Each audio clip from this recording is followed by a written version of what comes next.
Woo! Thanks, guys. Another week of Autastic, your comedian's guide to autism. I'm one of your hosts. My co-host, Graham K. How's it going, everybody? This is our first ever multi-camera shoot. You're just doing that because it's my turn to edit, and now I'm going to have to do Yeah, all right. Maybe. Don't worry about that. But yeah, we got 2 cameras set up. We got lights. We got giant real film lights set up. This is very exciting. You guys probably can't tell the difference at all. But we got it. We're doing it. We're doing it. I feel like this podcast is a slow burn. At the end of the podcast, it's going to be great. We have great lighting. We'll have a desk set up. Yeah, when we're 55 years old. Exactly. Yeah. And then we'll turn it into an Alzheimer's podcast. Sure. About my life, forgetting everything. Forgetting my son with autism. This is your comedian's guide to autism. And how's your week this week? How's Pete doing? My week was good. It's Peter. Good news on the Peter front. There's 2 things I want to talk about with regards to Peter. Number one is he emailed the guy who helps him find jobs at job placements. They're very good at Live, Work, Play, which is an organization up in Ottawa. And they were like trying to, they redid his resume and all this business. But it looks like he's going to get his old job back. Things are starting to open up. Canada has the banquet placement, as Peter calls it. Canada has over 70% vaccination right now. Everyone's getting vaccinated. And so things are starting to, things like concert halls and banquet halls are starting to open up again.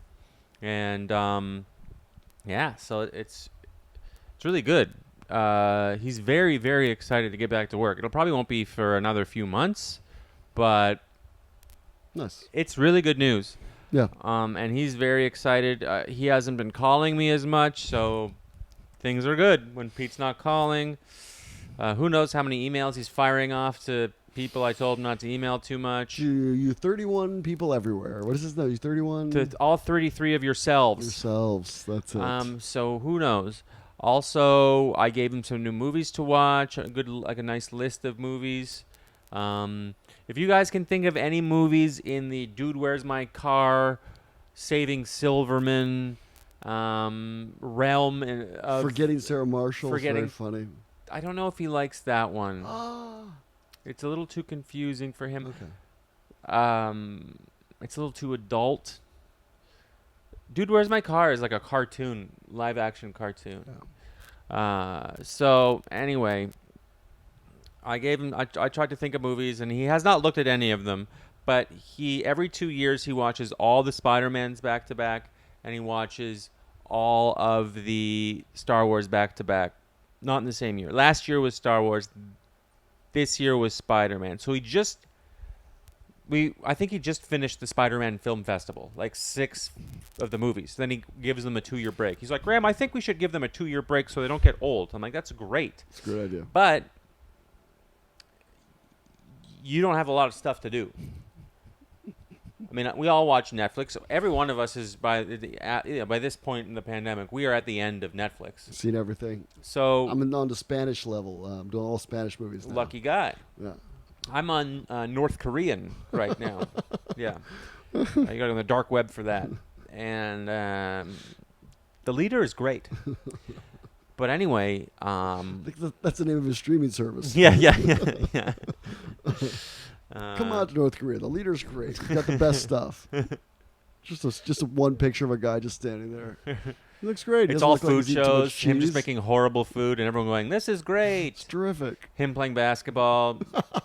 That is one of my favorite scenes of that movie. What's that movie called with Seth Rogen about North Korea? Oh man, The Interview. Oh yeah. The basketball scene's so dumb. They've lowered the rims like 8 feet and they're dunking on each other. I haven't seen it. You haven't seen that? I support North Korea. Clearly. I tell everybody that.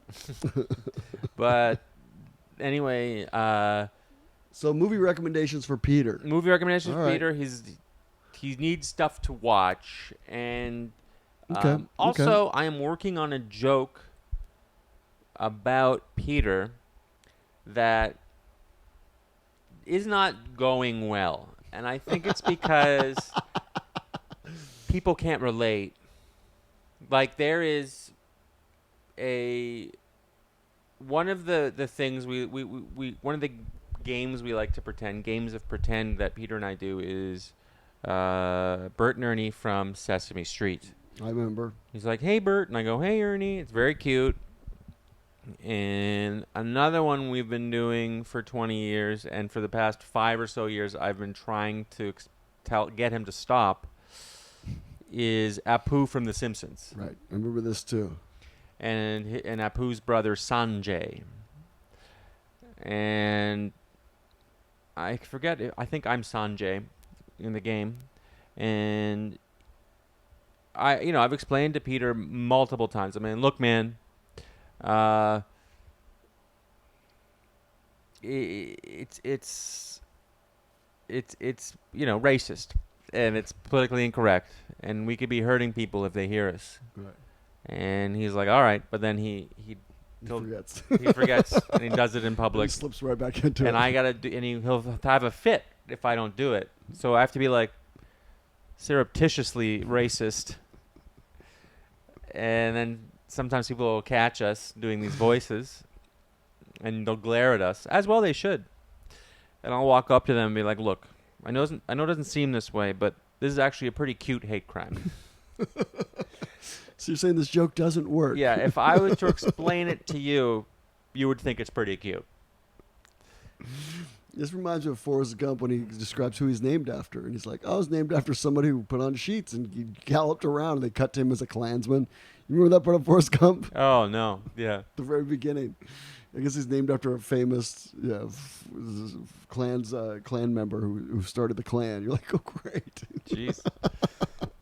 A great movie. Still makes you cry if you watch that movie. I was going to say, now, I don't need to be insensitive, but Forrest Gump's a great movie. They don't specifically say what ails the lead. There is a famous scene where he goes, this is normal, 90% IQ, and this is where he's right below. And the mom's like, well, what is normal?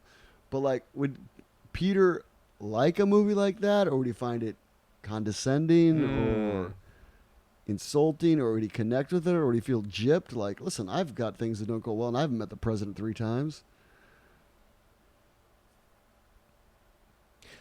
That's a really good question. I would like to watch it with him and see what he thinks. I have no idea. Because in some ways, I mean, I don't know, I'm not casting aspersions on either of them, but it's like in some ways, Peter knows he's not, He absolutely knows. Yeah. He's very aware of it. But he'll say stuff like, even though I have a disability, I don't think it's that big of a disadvantage for me. Right. Well, I mean, that's... Which it is a huge disadvantage, but right. He has the right attitude. Yeah, you can't act like it does. It doesn't help you just to play the victim, no. Peter has zero victim mentality, and he is an extremely hard worker. And he's disciplined. Yeah. He really is. You give him a task, that guy does it. And he doesn't think about, oh, I have autism, I can't do this. He knows that, like, I should not drive a car. Yeah. He doesn't want to drive a car. But it's like, can you take the bus across town? He'll be like, okay, where do I go? And you like the C to the D or whatever. And, you're like, okay. Because, thinking about back to the movie, but it's like, he knows he goes, there's several scenes where he goes, I know I'm different. And then when he has a kid, he's like, is he smart or is he like me? He asks. 4SS, so he's cognizant that he's not smart. 4SS? What's that? You just said 4SS? Forrest asks. Oh, Forrest asks. Sorry, Forrest. Yeah, because he asked Jenny, like, Yeah. is he smart or is he like me? So like, clearly he knows. Yes. Yeah, he knows. I wonder if Peter would ask in that scenario. He would, I think he would ask. Yeah. I don't know if Peter, going back to your original question, if he would find it condescending. He might he might love it. I'm actually really curious. I'd like to watch it with him when I go home. I'm just one man's opinion. I have no idea of anything, but I don't find it condescending towards the disabled at all. It's like I find it like a guy lives his life, he does his best. Things line up for him, like it's a movie, so like things don't line up for people. Like, but it's just like he's doing his best. This is actually a good little thing we stumbled on here. A little post-mortem review, flashback review on Forrest Gump. Would it hold up? And I think it does. I've seen it a dozen times. Me It still too. holds up fine. You have a nonverbal son with autism. I have a brother with autism. We both love very much. I remember the day my mother came back from the theater when they watched it in the early 90s when it was in the theater, and I was 12 or something taking care of Peter while they went to the theater and did God knows what. And just having a nice dinner, and then she came home and I asked her how the movie was, and she just started crying. She loved it. She loved it so much, and I'm getting welled up thinking about it. Because it's not condescending. It's empowering, and it's there's love. It's like you love Forrest Gump. Well, and you feel like you don't feel like one of the biggest things struggles I have with my son is I feel like he's missing out on love. He's missing out on partnership. He's missing out on all these things. Forrest isn't missing out on. He does his job. He retires. He does this. It's empowering. He has a kid. It's an he has a empowering wife. movie. Now Jenny's one of the worst characters of all time. She goes out and dumps him like 10 times, and then has Jenny's looking out for consent. herself, for God's sake. Then has his baby without his consent, and it does kind of tricks him. Whatever. Anyway, but I don't feel like it's negative to him at all. I think he was pretty happy to finally make out with Jenny. I don't think if she had asked him, "Do you want to have a kid with me?" He said yes. Well, that is a little murky, I suppose. Because there's even a part where she's like, "You didn't do anything wrong," because he feels weird. Yeah. I mean, this sounds a little whatever, but I would kill for JJ to live a life like that. And I don't mean a life of success, but to be able to join the army, to be able to like. I wouldn't want JJ in the army. Well, people with disabilities should not be in the army. Okay. First of all, like the Marines is usually they train you to kill. Army, there's like engineers. You can do a lot of stuff in the army. You can be a prep cook. You can be like you could do something. Okay. Yeah, you'd learn to fire a gun. That's true, but it's like a lot of danger of these jerks putting him in the front line, using him as fodder. I guess that's true, but we have a lot of family. My family in the military, and it's like the Marines for the most part, and the SEALs and all that. If you could be a prep cook on a boat, be a mechanic. You can be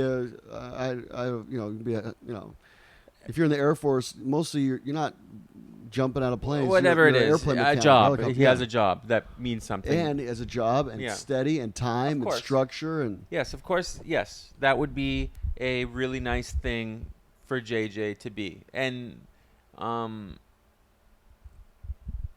that's sort of what we're to serve society. Yes, of course, that's what we're trying to do with Peter. We're probably not going to get there. I don't think he'll ever be a taxpayer. But here's the thing, is if someone gave him a chance, if he could find some jobs that were 40 hours a week, I don't know if he has the stamina for it. He could be a taxpayer. If he worked in a laundromat. Well, there's nothing magical about 40. You could do 30, 32, whatever it takes to be a full-time employee. Yeah, his house is paid for. My parents bought him a place. So if he just folds laundry, I mean, can you imagine him at just? Honestly, we were talking about this before the podcast. Maybe it is possible. Maybe we're selling him. Maybe we need to get Liver Play to find him a full-time job. Yeah, because we were talking about this before. I made it in show business. No Netflix special. Have my own washing machine in unit, and we're talking about how much you love just dropping it off. I mean, he could for sure do a version of that job where somebody drops him off the laundry at a laundromat and he washes it and folds it. Yep. Separates out the colors or whatever. I don't know what you do, but adds a softener, adds a little bleach or whatever. I mean, honestly, I think he'd love a version of that job. Yeah. Laundry is one of his main things. Mm-hmm. You know, and then you have a little Netflix going in the background. That's what they do with all the laundromats. They got a little something going in the background. Yeah. Yeah. You got a little AM. You listen to your Howard Stern or whatever, and A.M. Howard Stern. How old are you? I'm old. That nighttime, you watch Walter Cronkite. He's the voice of America. Listen, I didn't say Rush Limbaugh, at least. Yeah. That's how old I am. Oh, he passed, too. I didn't even think of that. Yeah. Man, I am old. Mm-hmm. It's always good when the older references you think have already gone. Mm-hmm. Yeah. But I think he could do a version of that. We want to follow up on what he thinks of that movie. I mean, borders are opened up now. I can go visit. I'm going to go probably with my girlfriend in Americans are allowed August 7th to come to Canada, but the Canadian border guards are going to go on strike and leverage their power. So I might have to be a little later, but going to go up and in the summer, late summer, and watch. That'll be one of the things I'll try and do is watch Forrest Gump with Peter. And 75% chance he'll get sleepy and ask us to turn it off. 25% chance he watches it all, and 10% chance he loves it. You could also do an intermission. It's a long movie. You could do like We could do an hour and a half tonight, an hour and a half tomorrow. We could do an intermission, but I mean, a lot of these movies I suggest after the first 10 minutes, I'll be like, how'd you like the movie? He's like, well, it was okay. It just made my eyes get very sleepy, and I fell asleep. Well, and I feel like this episode's turning into a review of this movie, but one of the reasons the movie's so good is it works on all sorts of levels. Mm-hmm. It does work on the Forrest Gump level. It works on his level. Like, I want you to do this, and I want you to do this, and I want you to do this, and I want you to do this. Yeah. You know, and now if you look at it a little deeper, it's talking about the difference between predestination and free will, and you know, if it's what doesn't matter. But it's like, but that's not what he's getting out of it. You know, Forrest, he's just living his life. The movie holds up. It holds we're up. always interested for your insights and reviews, and yeah. Yeah. So, how's JJ doing? Good. I had a talk with his uncle, his mom's brother, about. I couldn't remember. I was like, when did you start losing your hair? It always trips me out to see him losing his hair a little bit. So we had a talk yesterday. He's the Sri Lankan man. Yes. And does he live in Sweden? Sri Lanka, yeah. Sri Lanka. He lives in Sri Lanka. Yep. Candy, up in the, kind of in the middle. Candy with a K, it's spelled. Kind of like Kamloops with a K up in Canada. That's right. Or, You got it. Kelowna? Kelowna with a K. Yeah. Did some crazy gigs up there. Good references. Go Blazers. There's a crazy show called Dirty Jersey. That's the name of the show. Weird. But yeah, that's Kelowna Rockets, Kamloops Blazers. The hockey teams? Western Hockey League, Junior. Okay. That was your dream at one point, I'm guessing. Yep. You would have killed to be the goalie for those guys. Oh, yeah. Oh, yeah. I would have been a teenage king of one of those towns. Yeah. Yeah. You dated the prettiest girl in town. I would have definitely had sex before I was 20. Would have been great. Yes. I don't know. Do you look back on things and go, I wish I don't know. I don't look back. I'm really happy. The way we're getting off topic, but no, I'm happy with the way things turned out. I would not have been as funny if I was the king of a small town as a teenager. I would not have had to develop a sense of humor. You might have been a bully. Yeah, you're a big man. I might have been a bully. Yeah. I'm too kind to be a bully, actually. But what were we talking about? Oh, he's losing his hair. So that always, like, these little calls, I have them every day. I'm always like, wow, but I think he's doing good. You know, the calls. So what did he say? Same age? Yeah. So he said no. He's at 30. His hair was gone. So it's a little early. JJ's like 22. Yeah. It's a little early. She's got a lot of a lot of testosterone. Yeah, maybe.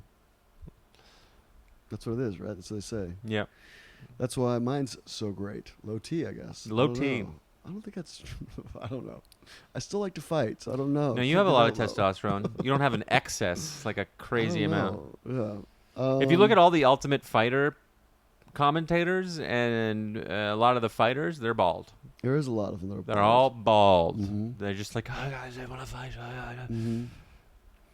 But then you look at like not all of them. I mean, you look at well, we're way off topic now. But McGregor's not bald. I mean, there's guys that's like there's ringers that are like not bald. Mm-hmm. What's the guy from Azerbaijan who retired wherever he's from? Yeah. He's not bald. As No. well as guys, I don't know. So I don't know. It's not a steadfast rule. No. I just. All the winners right now are not. So I don't know what's happening. And the guy from Louisiana who just beat McGregor, he's not bald either. What's his name? Jeez Louise. This is a podcast about what's his name. We should call this. What's his name? Who is that? He's got a very French Canadian name, Acadian. So they have they come from the same part What in of the Canada. heck is his name? Yeah, Doesn't matter. He's great. Um, Anyway,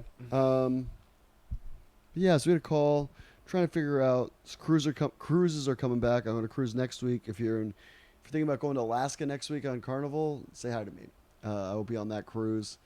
But so I'm trying to schedule another trip out to see him, probably in October, and then yeah, I've got a few other little family obligations coming up that I shouldn't discuss. But yeah, so trying to coordinate the summer.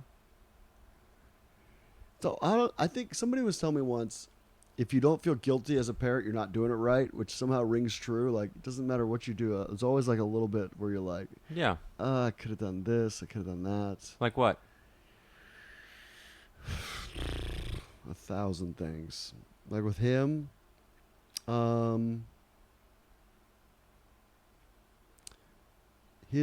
the aides are switching over this summer. So Sweden is like, they get 6 weeks, 6 weeks vacation, which is, a sizable vacation. And so his maid aide is transitioning. And I feel like I would love to be more involved in how the selection works for the different people. But it's like, there's limits to what they want, how involved they want me to be, and the input they're willing to receive. And there's a language barrier. So sometimes, there's a clear language barrier. So just because I can't understand what's happening doesn't mean, it's a big insight for people when they realize that when they go to a foreign country and they try to speak the language and they don't speak it well, and then you realize, oh, I sound like I'm an idiot Yeah. because I don't speak the language, but I'm not an idiot. Mhm. There's somebody sent me a meme, a friend of mine who's not American, of Sofia Vergara on that show Modern Family, where she's like, do you know how smart I am in my language? Which always makes me think of his aides. Like, these ladies could be like very smart. Their English isn't best, but like, yeah, I live in the north of Sweden. Why does my English have to be good? Like, Yeah. you are here. You should speak Swedish.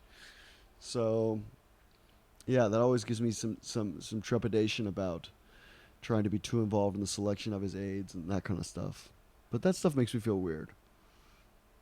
There's going to be different people assigned, and there's so many people like assigned that come through because the house will have 20 workers, because if you're working 8-hour shifts or 10-hour shifts and you got 3 a day or at least 2 a day. And why is he in the north of Sweden? Why isn't he in Stockholm or something? Because at the time, that's what his mom wanted to. She had one cousin who lived there. That's not true. There's 2 families that live there of her cousins. One of them died. And one of them just died. The main one that she was like, oh, this would be good because he's there. Well, he just died. And his widow, who's,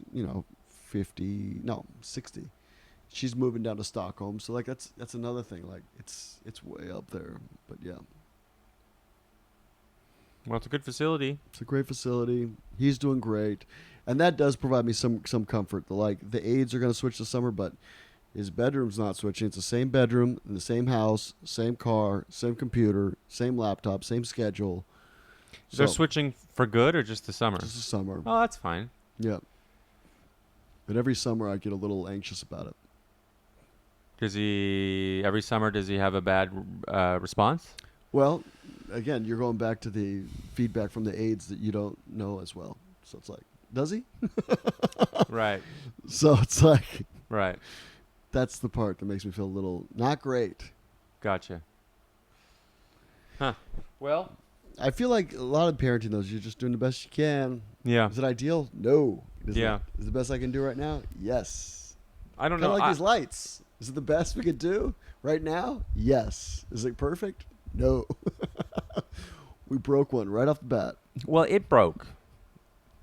And we went. I bought like a set for $150 off Quit Amazon. bragging so much. Probably should have been 500. And one of them just showed up broken. But I can't return it because it's been a year and a half since I bought it. That sounds about right. But they're pretty professional-looking lights. They're two giant light boxes on giant stands. That kind of gets us to our next point, guys. If you would like to support us, we picked up another supporter this week, patreon.com/Autastic. Your money does go towards things like lights or cameras or phone. What is this called? Microphones. Microphones. I need a We new need one more camera. It'd be nice Zoom to have recorder. It'd be nice to have a 3-camera shoot for an establishing shot. There's 1,000 things would be great to have. So yeah, if you want to Yeah. support us, also you can follow me on Kirk Smith Comedy on all your social media, Instagram. That's the main one right now. Instagram, Facebook, and Yeah, I'm Instagram. on tour this fall. Go ahead, Graham. You done? I think so. I've got. Oh, I buried the lead, guys. I have a new book that's out. I should have said this off the top. Is anybody even listening still? Unbelievable. Guys, you can pre-order my book on my website, Kirk Smith Comedy. It looks like this. It's the best thing I've ever written. If you liked my first book, Rice Krispies with Ketchup, Moving, baby. You- Check it out, Kirk Smith. Look at that design. It's about moving all over and stuff. he's off mic right now, but he's saying it's a good design and that you're going to like it. And yeah, it's a picture of me and my mom on the back. And yeah, If you want to support me, you can buy it on my website, and there's also e-copies. I will send you, if you prefer to have it, an e-copy that you can download to your phone or your little reading device. Kirk Smith Comedian is my website. He wrote this over the pandemic. He really worked his little tush off. I know. This was like a lot of work. Yeah. This was a lot of work. Good for tell you. us about what's going on. Congrats. Thanks, man. I did tell you what's going on with me. Do you want to read an article now? Well, I think we're done, aren't we? Yeah, I think we did a podcast. We'll save the article for next week. We can do the article next week. We're almost at 30 minutes. I think 30 minutes of us is like, It's enough. that's enough. People are like, we get it. You know what? Today, we were like, we're going to need maybe 2 articles. We don't have a good week in review. But I think this was a good one. I'm curious to see. I want the feedback on. You could even watch it simultaneously. I don't know if that would work with him, but watch it on FaceTime. You watch it and you FaceTime, and Oh, feedback with Peter watching Forrest Uh-huh. Gump? Yeah. I think that might be a good idea. I mean, I have to ask him. But yeah. we've got another review coming up next week. Hopefully, not next week, next month, of a new autism show we want to review. If you have recommendations for us, as always, please send them to us. autasticpodcast@gmail.com. If you're watching us on YouTube, please click that subscribe button and like a little comment. Sure. Hey guys, love Oh, Graham oh. Shorts. He's a very sexy man. Oh, Anything of the can I like would be promote great. Yes. my tour? Oh yeah. Yeah. God, it's all about himself. I said, "What are you doing?" And you were like pushing it back to me. You're like, what are you doing this week? Like, week in review or something. Anyway, I was like, I just did one. Anyway, in August 20th and 21st, I will be at the Denver Comedy Lounge in Denver, Colorado. August 2021. You can get tickets at grahamk.com. That's my website. There's also other shows on there, and I got all my New York shows on there too. I'm going to be in Raleigh, North Carolina coming up. I'm going to be in St. Louis coming up. I'm going to be in Louisville, Kentucky Ooh. coming up. Yeah, so those are the things. Oh, I'm going to be outside Detroit in December. Yeah, Comedy Castle. That'll be fun. Nice. Yeah. Ann Arbor, right? It's not in Ann Arbor. It's in... Oh, I'm thinking that was in Ann Arbor. I'm thinking it might be in something else. Ann Arbor. Anyway, I could be wrong. grahamk.com. I'm all over. I'm out on cruises this year for, I guess. Oh, I'm going to be opening up for Nate Bargatze a bunch this year, so you can check that out in October. In November, I'm going to be in all over Washington State for the Seattle Comedy Competition. I'm going to be hosting the finals Ooh. for 10 days. Yes. That's going to be fun. John Fox. The old Foxy. Foxy man. Runs it. That's the guy who runs it. That's the Sorry, guy who runs that's not his stage name. Yeah. Graham, the old fox. Yeah. God, he's an old fox. Anyway, thanks so much for listening, guys. That's it. We appreciate it. Have a great week, guys. You can do it.